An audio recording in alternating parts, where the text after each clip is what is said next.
it's a fairly small museum, actually. It's into the same building as what looks to be a couple of storefronts.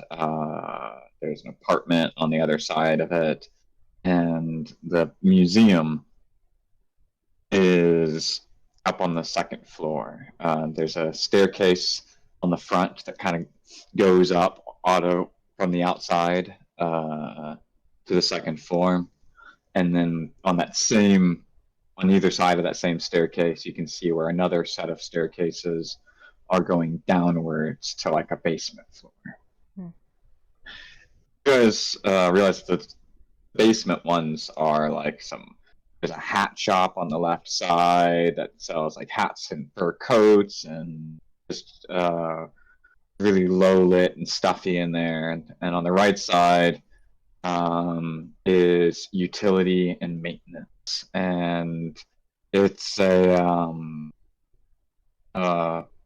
all the pipes that run down into the canals come from and then pump it up into the rest of this big complex.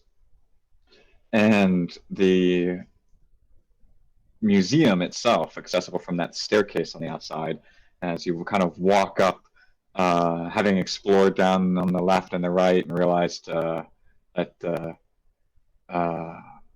general layout, and you make your way up the staircase to a singular glass door, and then on the left and the right there's two other glass doors beyond which you can see staircases leading up. On the glass door in front of you, it's kind of smoky glass, and you can see this gold, like filigree kind of lettering on it that proclaims it as a Museum of Southern Seas Antiquities. And as you open it, there's the ring of a bell, and it's a long hall, about 60 feet down, and there's a bunch of little podiums along the way across the center that have lighting inside of them displaying a series of different artifacts. Some of them just being old traditional spears, some of them being, you can see that along one of the walls, they have displayed up a series of different types of nets from the southern seas. And there's like a plaque on it that's talking about how the different tassels you can see on the ends of it delineate where they came from. And so there's like a map in the middle that kind of indicates which islands they think each of these nets come from. Kind of take a look over it, and you know that they're kind of off. It's not even from that cluster there, and based off of the kind of seashells that they've used on these nets for adornment and weight, that they would have come from much further north than that. But you roll your eyes and continue on, and Lib kind of does most of the overlooking of things, and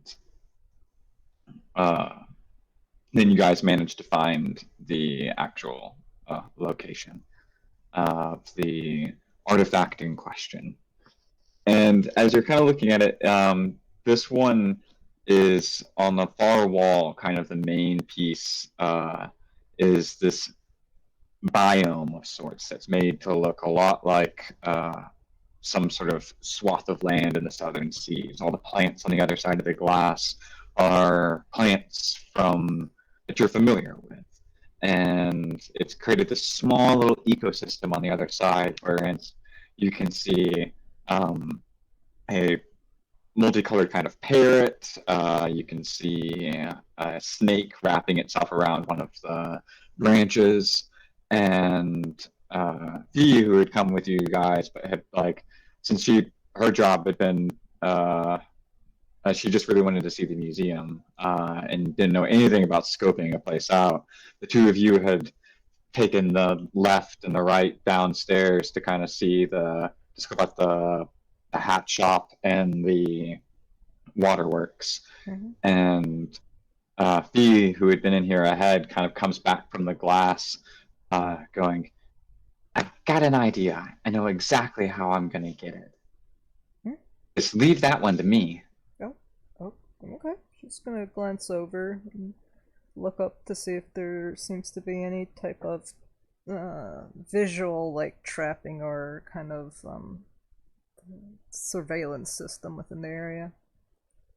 Not that you can see. And unfortunately, you don't have Eliza there to see invisibility. She is looking back and forth. And she's like, leans over to Tiffy and whispers, like softly, really softly. Uh, do they usually not allow magic being casted within buildings? Is there a way to monitor that?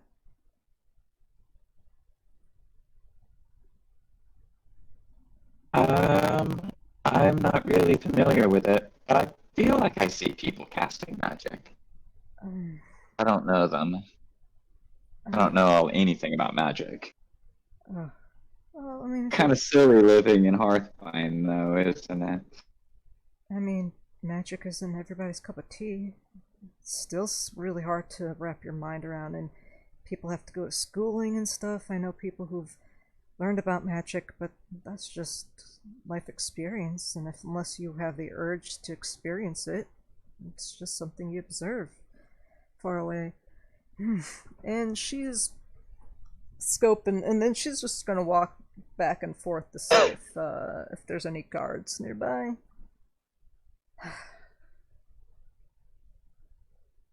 Looking around, give me a perception.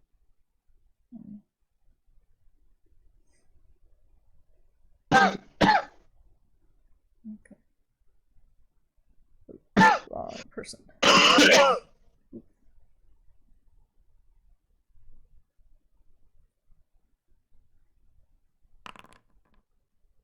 14.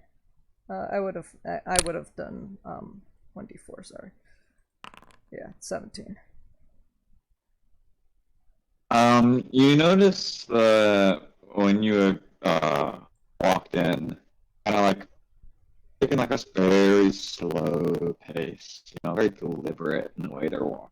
Kind of nodding their head to people as they pass by, kind of tip their hat to you and uh, you on, and you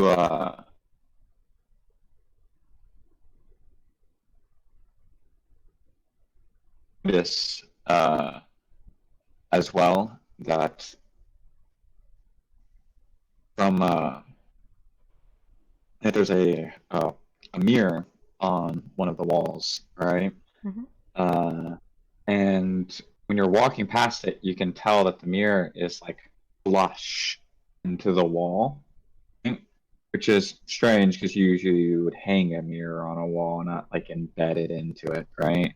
Uh, you get the kind of odd, keen feeling that somebody might be watching you from the other side of that mirror, and you don't know why. Um, but kind of just like when you're thinking like about this mirror, a door opens up just off to your left, and you turn. You can see as like between an exhibit of this spear and shield, and another one of a very reminiscent barnacle covered pauldron instead of armor on a bust. Uh, the door opens, and across comes uh, uh, this human, dark goatee. He's got his hair is balding on the top of his head, but he's got this long robe sleeved cloak of some sort of velvety kind of material. Mm-hmm. It's got like that velvet redness to it, and it covers up whatever he might be wearing underneath. It's big and it's furry and it's just uh, kind of a lot on his almost scarecrow-like figure as he walks, standing at about 6'4" or something. And as he approaches, having like caught your eye like immediately after coming out of the door, he nodded his head to you. He approached, and as he does, gives low bow. Goes, "What an honor. Somebody from the coast graces a small beacon of honor to such a great culture. She returns. We are graced by having you here." She returns the bow, slightly confused as she dips her head, like her head low, and that she comes up. She looks around, like, yeah. How long has this establishment been here? It seems like it spans quite a few eras, at least with the artifacts you have. This is a personal passion of mine that I was in the good fortune to be able to pursue. I am glad because so much of this history would not have been able to be known by the people if fate had not graced me with that boon so early on in my life. Oh, it's interesting. Yeah, unfortunately, there isn't a lot of recorded history down where I'm from. So a lot of time it's word of mouth, and then again that gets misconstrued. But why don't you? I mean, I'm always good for a story. That's kind of how we connect. And then she'll just say a phrase of just that, if he knows Aquan, would just mean just of like the overarching term of just the family of the sea kind of thing. Care to explain, and I can share you some stories that you might find interesting. And I will glance over to Lib. Give me an insight check. Yeah, I will glance over to Lib.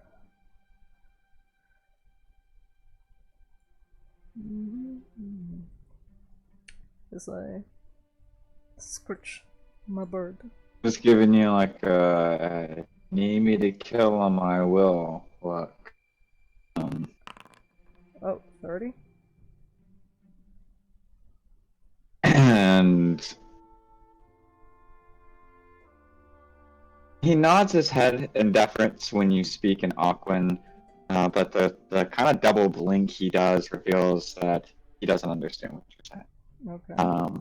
But he goes, "Story, of course. I would be most honored. We do not get these opportunities very much here. Yeah. Perhaps I will even have the honor of having had my own projections corrected where I've been careful." Oh, where did you learn your knowledge from? I am a somewhat of a record keeper. I used to be an accountant at a hobby and trading company. Ah, okay.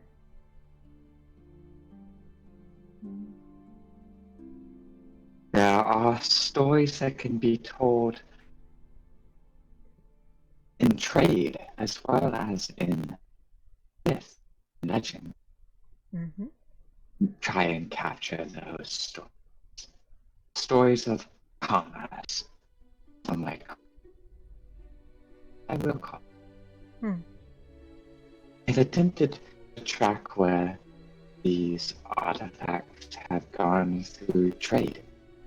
It's difficult with the trading methods of pirates down there, but not impossible. I have friends in Port Valiant who often are able to supply me with reliable information.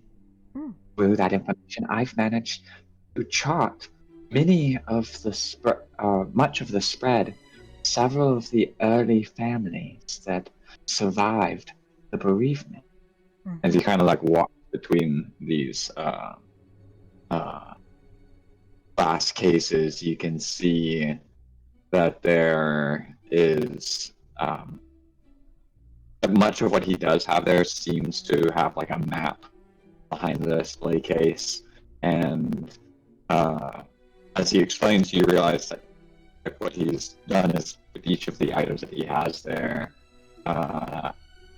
relegated it to a particular location on one of these maps, and in the middle of the hall, where there's kind of like this long display table, you can see that the stuff that's sitting underneath the glass of the display table, most of these being like necklaces and jewelry and little tiny, seashells that have been like carved into and preserved, and a lot of these kind of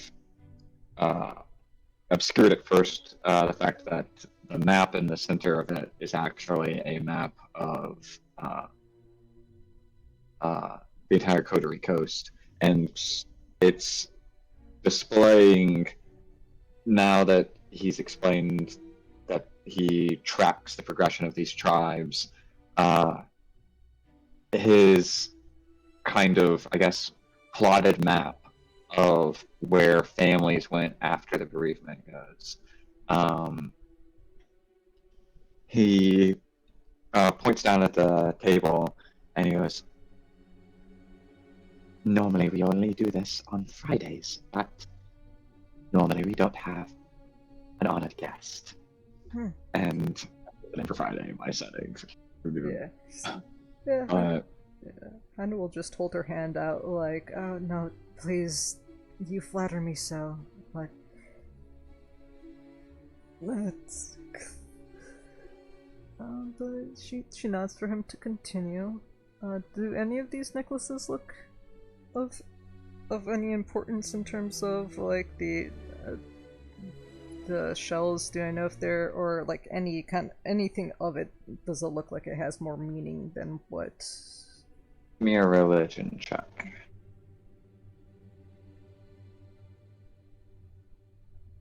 Mm.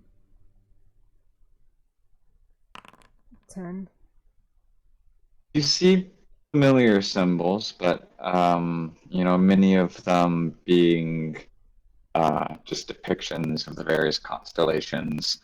A lot of the shells have like holes poked through them, right? And they're arranged in the spacing of various constellations. Nothing really stands out. And kind of looking at these necklaces, you see as several of the marked locations on the map underneath them suddenly light up with this light blue arcane glow. And then as you see them pop up, you see a couple come up with this ruddy red kind of. And then several of them pop up interspersed between all of them with this green glow. And there's this yellow, and it goes down this list of about what you could make from it about perhaps 20 various types of colors. Some of them start to look similar to each other, so you're uncertain if they were just looking different amongst the mass that you see now popping up on this map. And as more of them pop up, you kind of see as the map has them scattered across these various islands, but you can kind of see where several of them are.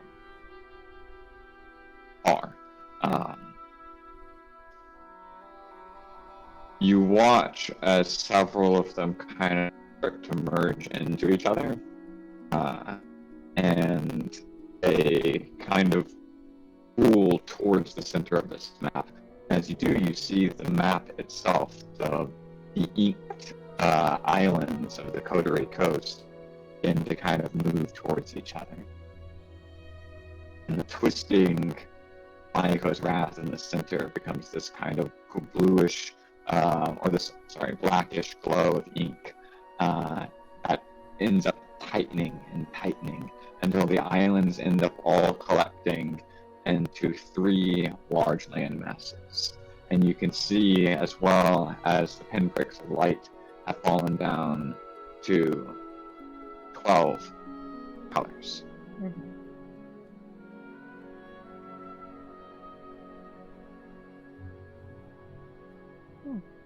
If these the families, precursors,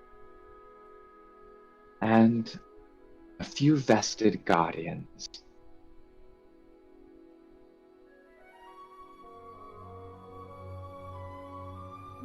After the destruction of the Coterie Coast, those families dispersed. And you see as once more Maika's wrath explodes out from the center like this inky tendrils of, pinnacles made of ink just splitting from the middle of one of these land masses.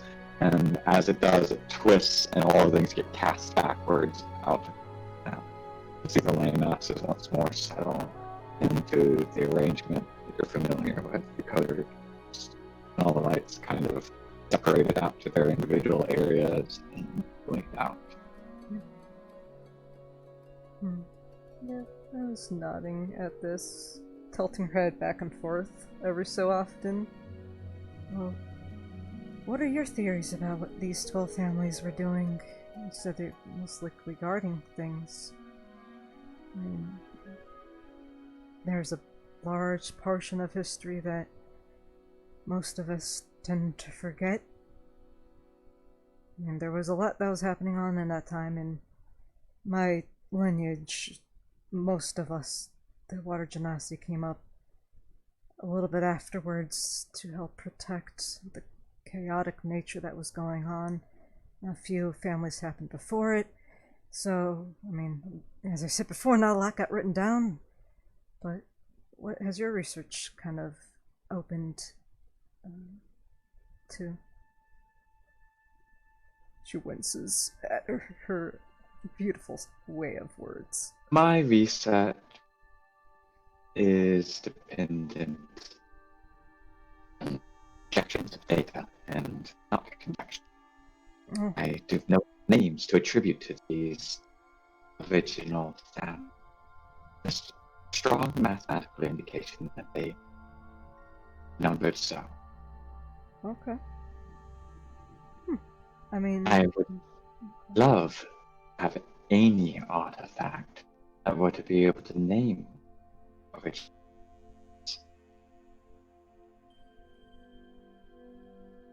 glance over to him at confused. Do you think there is such a thing out there? If not in one of those precursor ruins, then perhaps underneath the sea. Okay. Just nodding along. But with the war, I doubt that we'll be able to have any expeditions for such thing for some time. Yeah. Shame. You never know, things do get destroyed during war, too. Unfortunately, we're stuck in the middle of The it. Empire, I hear, has an interest in ruins. They do to them as they've done to a Shrook. I'll be the lesser fool. Yeah, her eye will twitch at that, but she shakes her head, making a great show of, I know, right? All that history just to dust. It's just like a second bereavement, you would say.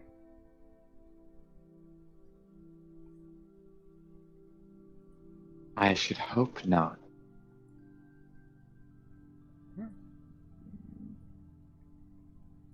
You said you had, friends in the, Part Valiant. Do you know if they're trying to just get as much information as possible before that wave kind of...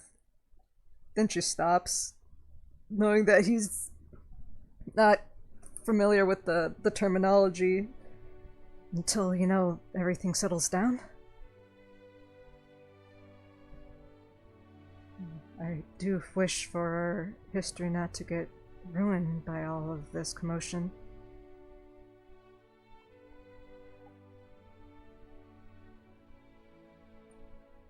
History,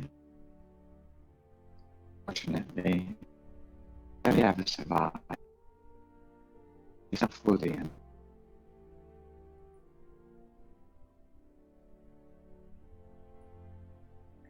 Could you repeat that? Because it was really a stat. History rarely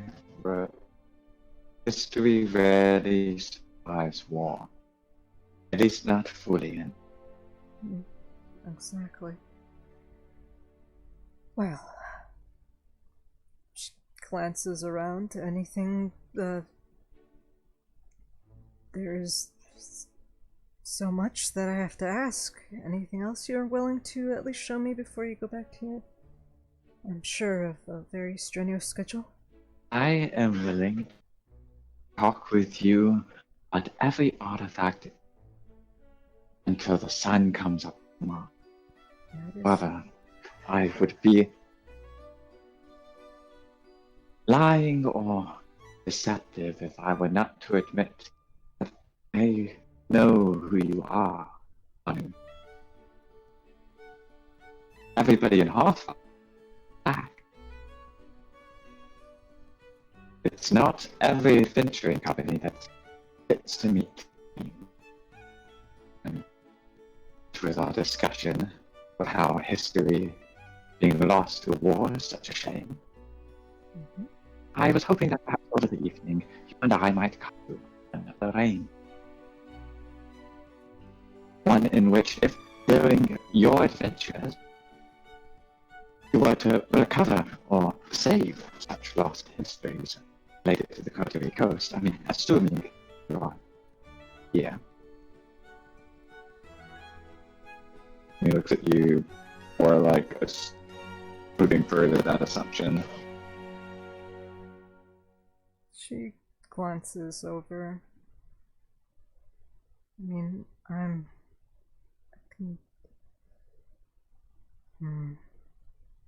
pondering.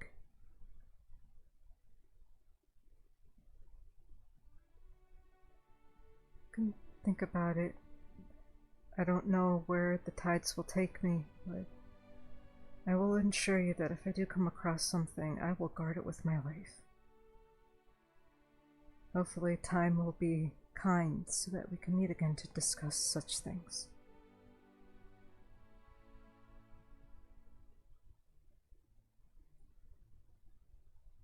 But there is quite a lot of unknowns ahead of us. So at least let us first discuss about what is here before we start making hope of what can survive. She strokes her chin wisely. Nods his head to you, and spending the rest of the time. Whoa, you are definitely wigging out.